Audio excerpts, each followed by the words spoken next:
पुण्यात महसूल विभागाने एक मोठी कारवाई केलेली आहे।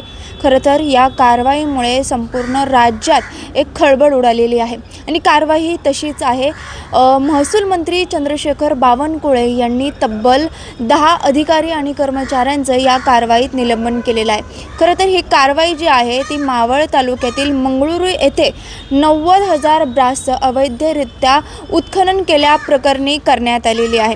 खरं तर मावळ तालुक्याचे जे आमदार आहेत सुनील शेळके यांनी या संपूर्ण प्रकरणाविषयी विधानसभेत एक लक्षवेधी मांडली होती आणि त्यांनी थेट आरोप देखील केला होता की या सगळ्यात जे उत्खनन करणारे जे कंत्राटदार आहेत ज्यांना आपण असं म्हणू शकतो त्यांना हे जे अवैधरित्या उत्खनन करण्यात आलेले ते हे अधिकारी यांना पाठीशी घालत असल्याचा थेट आरोप आमदार सुनील शेळके यांनी विधानसभेत केला होता।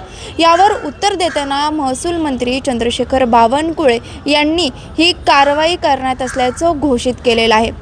खरं तर विभागीय आयुक्तांनी केलेल्या चौकशीत आणि ETS म्हणजेच इलेक्ट्रॉनिक टोटल स्टेशनच्या मोजणीत हे धक्कादायक सत्य जे आहे ते समोर आलेलं आहे।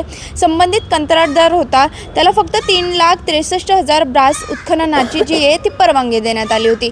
मात्र प्रत्यक्षात बघायला गेलं तर मोजणीत तब्बल 4,54,000 ब्रास उत्खनन झाल्याचं समोर आलं।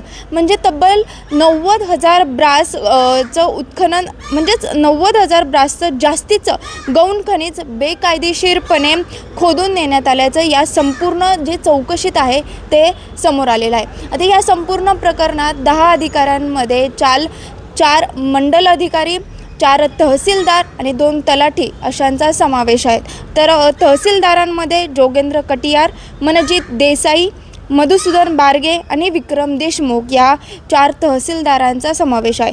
तर 4 मंडल अधिकारीमध्ये संदीप बोरकर, माणिक साबळे, अजय सोनवणे आणि रमेश कदम या 4 मंडल अधिकाऱ्यांचा समावेश आहे। तर 2 तलाठी ज्यात एक महिलेचा समावेश आहे ती म्हणजे दीपाली सनगर आणि गजानन सोटपल्लीवार यांच्यावर ही कारवाईची जी कुऱ्हाड आहे ती उगारण्यात आलेली आहे। खरं तर डोंगरचं जे लचके तोडण्याचं काम आहे या कंत्राटदाराकडून करण्यात येत होतं आणि ज्याला हे अधिकारी जे आहे ते पाठीशी घालत असल्याचं समोर आलं आणि त्याच्यातूनच हे कारवाई होणार असल्याचं देखील मंत्री चंद्रशेखर बावनकुळे यांनी जाहीर केलेलं आहे। पुण्याहून मी शिवानी लकडे, टाइम्स ऑफ महाराष्ट्र।